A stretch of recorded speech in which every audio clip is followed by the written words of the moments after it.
డాకు మహారాజ్ విడుదలకు ముందే డబిడి దిబిడి పాట సోషల్ మీడియాలో పెద్ద సంచలనాన్ని సృష్టించింది. పాటలో ఒక స్టెప్ లో బాలకృష్ణ ఊర్వశి రౌటేల యొక్క నడుమును తడమడం వల్ల ఈ పాటపై తీవ్ర ట్రోలింగ్ జరిగింది. ఈ స్టెప్ చాలా మంది దృష్టిలో అసభ్యంగా ఉందని విమర్శలు వెలువెత్తాయి. పాట రిలీజ్ అయిన వెంటనే సోషల్ మీడియాలో బాలకృష్ణ మరియు కొరియోగ్రాఫర్ శేఖర్ మాస్టర్ ను టార్గెట్ చేస్తూ ట్రోల్స్ పుట్టుకొచ్చాయి. ఆ ట్రోల్స్ కు మరింత వేడి చేకూర్చుతూ ఊర్వశి రౌటేల తన ఇన్స్టాగ్రామ్ లో ఈ ట్రోలింగ్ పోస్ట్ ను షేర్ చేయడం హాట్ టాపిక్ గా మారింది. ఇప్పుడు ఈ వివాదంపై ఊర్వశి రౌటేల ప్రత్యక్షంగా స్పందించారు. పాట షూటింగ్ లేదా రిహార్సల్ సమయంలో ఏది అసభ్యంగా అనిపించలేదు. ఈ పాటపై వచ్చిన నెగిటివ్ రియాక్షన్స్ చూసి ఆశ్చర్యపోయాను అని అన్నారు. ఈ పాట కోసం మేము ముందే బాగా రిహార్సల్స్ చేశాము. అన్ని చాలా స్మూత్ గా సాగాయి. కొరియోగ్రఫీ కూడా సాధారణంగా ఏ పాటకి అయితే ఉంటుందో అలా చేశారు. మునుపు కూడా నేను శేఖర్ మాస్టర్ తో 3 పాటలపై పనిచేశాను. అప్పుడు ఆయన ఈ స్టెప్స్ ని వివరించినప్పుడు ఏమీ అసౌకర్యంగా అనిపించలేదు. ఇవి సాధారణ డాన్స్ మూమెంట్ అని భావించాను. కానీ పాట రిలీజ్ అయ్యాక సోషల్ మీడియాలో ట్రోల్స్ చూడడం షాక్ ఇచ్చింది అని చెప్పారు. ట్రోలింగ్ ఎందుకు జరుగుతోంది అనుకోవడానికి నాకు కూడా సమయం లేకపోయింది. రిహార్సల్ సమయంలో ఎలాంటి నెగిటివ్ రియాక్షన్స్ వస్తాయనే ఆలోచన కూడా చేయలేదు.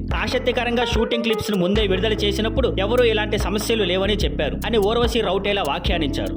2022లో బింబిసారా సినిమాతో బ్లాక్ బస్టర్ హిట్ ఇచ్చిన దర్శకుడు వశిష్ఠ ఇప్పుడు మెగాస్టార్ చిరంజీవితో విశ్వంబర అనే భారీ సినిమాను తెరకెక్కిస్తున్నారు. మొదటగా ఈ సినిమాను సంక్రాంతి 2025కి రిలీజ్ చేయాలని ప్లాన్ చేశారు. కానీ పనుల్లో ఆలస్యం కారణంగా వాయిదా పడింది. తాజాగా తిరుమల దర్శనానికి వెళ్లిన వశిష్ఠను విశ్వంబర రిలీజ్ డేట్ గురించి ప్రశ్నించగా త్వరలోనే అధికారిక ప్రకటన వస్తుందని, ఇప్పుడే చెప్పడం త్వరపడినట్లు అవుతుందని అన్నారు. అంటే ఈ సినిమాని ఈ వేసవిలో రిలీజ్ అయ్యే అవకాశం తక్కువగా కనిపిస్తోంది. అయితే అభిమానులు పూర్తిగా సంతృప్తి చెందేలా విశ్వంబర భారీ బ్లాక్ బస్టర్ అవుతుందని వశిష్ఠ అన్నారు. అలాగే బింబిసారా 2 గురించి అడిగినప్పుడు ప్రస్తుతం తన ఫోకస్ మొత్తం విశ్వంబరం పైనే ఉందని స్పష్టం చేశారు. Vishwambhara socio fantasy action drama UV creations నిర్మాణంలో రూపొందుతోంది. ఎంఎం కీరవాణి సంగీతం అందిస్తున్నారు. త్రిష కథానాయికగా నటిస్తున్నారు. త్వరలోనే విశ్వంబర రిలీజ్ డేట్ వివరాలు అధికారికంగా వెల్లడి కానున్నాయి. కష్టపడితే విజయాన్ని సాధించవచ్చని, చాలాసేపు ధైర్యంగా ఉండి తనపై నమ్మకంతో ముందుకు సాగితే ఫలితం ఖాయం అని నిరూపించిన వారిలో ఒకరు సంగీత దర్శకుడు బీమ్స్ సిసిరోలియో. చిన్న సినిమాలతో తన కెరీర్ ను ప్రారంభించిన బీమ్స్ దాదాపు దశాబ్దం పాటు అవకాశాల కోసం ఎదురు చూశాడు. ఒకసారి బ్రేక్ రావడంతో అతని విజయాలకు తిరిగి వెనక్కి చూడాల్సిన అవసరం రాలేదు. ధమాకా, బలగం, మ్యాడ్ మరియు తాజాగా సంక్రాంతికి వస్తున్నాం వంటి సూపర్ హిట్స్ తో ఇప్పుడు బీమ్స్ టాలీవుడ్ లో టాప్ ట్రెండింగ్ మ్యూజిక్ డైరెక్టర్స్ లో ఒకటిగా నిలిచాడు. ఇప్పుడు బీమ్స్ కు మెగాస్టార్ చిరంజీవి సినిమా చేసే అవకాశం వచ్చింది. ఇది చాలా మంది ఆర్టిస్టులు మరియు టెక్నీషియన్ల కళ. సంక్రాంతికి వస్తున్నాం సినిమా కోసం బీమ్స్ ఇచ్చిన బ్లాక్ బస్టర్ మ్యూజిక్ ఆల్బమ్స్ కు ఆకర్షితులైన డైరెక్టర్ అనిల్ రావుపూడి తన తదుపరి మెగాస్టార్ చిరంజీవి సినిమాకు కూడా బీమ్స్ తో పనిచేయాలని నిర్ణయించుకున్నారు. సంక్రాంతికి వస్తున్నాం సక్సెస్ ఈవెంట్ లో సీనియర్ డైరెక్టర్ కె రాఘవేంద్ర రావు ఈ వార్తను అధికారికంగా ప్రకటించారు. ఈ సినిమాకు మ్యూజిక్ ప్రధాన హైలైట్. బీమ్స్ పాటలు బ్యాక్గ్రౌండ్ స్కోర్ అద్భుతంగా ఉన్నాయి. అనిల్ గారు చెప్పారు. ఆయన తదుపరి చిరంజీవి గారు సినిమాకు బీమ్స్ పనిచేస్తున్నాడని, ఆ సినిమా కూడా పెద్ద విజయం సాధించి అనిల్ బీమ్స్ కాంబినేషన్ మరిన్ని హిట్ సినిమాలు రావాలని ఆశిస్తున్నానని అన్నారు. అనిల్ రావుపూడి మరియు చిరంజీవి సినిమా ఈ ఏడాది చివరిలో థియేటర్కు రానుంది. ప్రీ ప్రొడక్షన్ పనులు త్వరలో ప్రారంభమవుతాయి.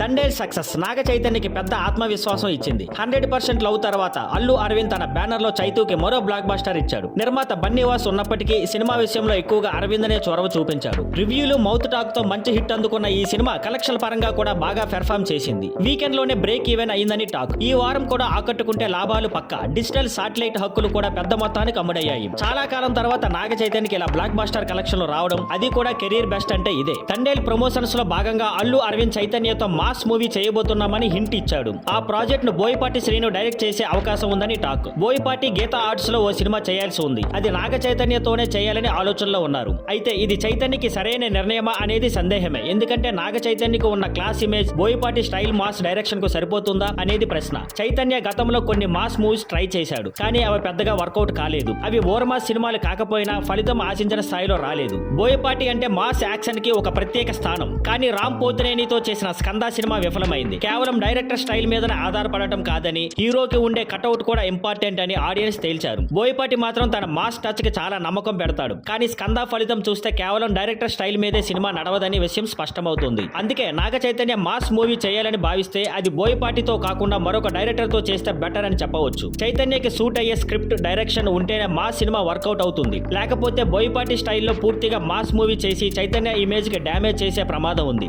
నందమూరి బాలకృష్ణ కొడుకు మోక్షజ్ఞ తేజ ఎప్పుడెప్పుడు సినిమా ఇండస్ట్రీలోకి హీరోగా ఎంట్రీ ఇస్తాడా అని అభిమానులు బాగా ఆసక్తిగా ఎదురు చూస్తున్నారు. నందమూరి తారక రామారావు వారసత్వాన్ని బాలయ్య ఎలా ముందుకు తీసుకెళ్లారు, అలాగే బాలయ్య వారసత్వాన్ని మోక్షజ్ఞ కొనసాగించాలని అందరూ కోరుకుంటున్నారు. ఇక మోక్షజ్ఞ హీరోగా ఎంట్రీ సంబంధించిన వార్తలు ఇటీవల బాగా ట్రెండ్ అవుతున్నాయి. మొదట ప్రశాంత్ వర్మ దర్శకత్వంలో మోక్షజ్ఞ డెబ్యూ చేయనున్నాడని వార్తలు వచ్చాయి. ఈ నిర్ణయంపై అభిమానులు కూడా చాలా హ్యాపీగా ఫీల్ అయ్యారు. కానీ తాజా సమాచారం ప్రకారం ప్రశాంత్ వర్మ ఈ ప్రాజెక్ట్ నుంచి తప్పుకున్నట్లు తెలుస్తోంది. సోషల్ మీడియాలో ఈ వార్తలు వేగంగా వైరల్ వైరల్ అవుతున్నాయి. ప్రశాంత్ వర్మ మోక్షజ్ఞను సరిగ్గా డైరెక్ట్ చేయలేకపోతున్నాడని, సినిమాపై ఫోకస్ చేయడంలో విఫలమవుతున్నాడని, అందుకే బాలయ్య కోపగించారని టాక్. ఈ కారణంగా బాలయ్య మోక్షజ్ఞ డెబ్యూ ప్రాజెక్ట్ ను నాగ్ అశ్విన్ చేతుల్లోకి మార్చినట్లు ప్రచారం జరుగుతోంది. ఇటీవలే నాగ్ అశ్విన్ మోక్షజ్ఞను కలిశాడని, స్క్రీన్ టెస్ట్ కూడా నిర్వహించాడని సమాచారం. మహానటి వంటి పాన్ ఇండియా హిట్ ఇచ్చిన నాగ్ అశ్విన్ దర్శకత్వంలో మోక్షజ్ఞ సినిమా వస్తుందంటే ఇది అతని కెరీర్ కి పెద్ద మైలురాయిగా మారుతుందని నందమూరి అభిమానులు భావిస్తున్నారు. ఈ ఒక్క న్యూస్ తో సోషల్ మీడియాలో మోక్షజ్ఞ పేరు మారు మోగిపోతుంది. నందమూరి అభిమానులందరూ ఈ ప్రాజెక్టుపై అధికారిక ప్రకటన ఎప్పుడొస్తుందా అని ఎదురు చూస్తున్నారు. చూడాలి మరి ఈ వార్తపై మేకర్స్ ఎప్పుడు క్లారిటీ ఇస్తారు.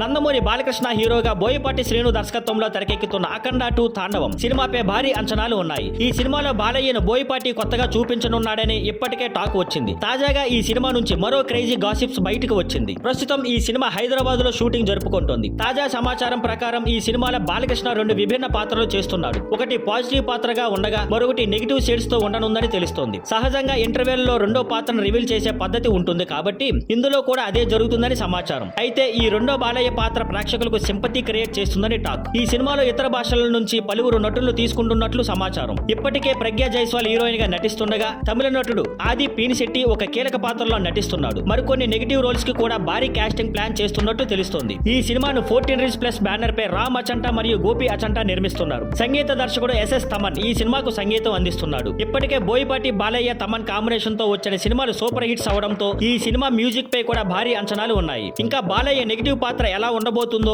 ఆ పాత్రలో ఆయనకి ఎంత ఛాన్స్ ఉందో కొద్ది రోజుల్లో క్లారిటీ రానుంది. ప్రేక్షకులు మాత్రం అఖండ 2 నుంచి మరోసారి బోయపాటి అండ్ బాలయ్య మ్యాజిక్ ని చూడాలని ఆసక్తిగా ఎదురు చూస్తున్నారు. Thank you for watching. Please like, share and subscribe.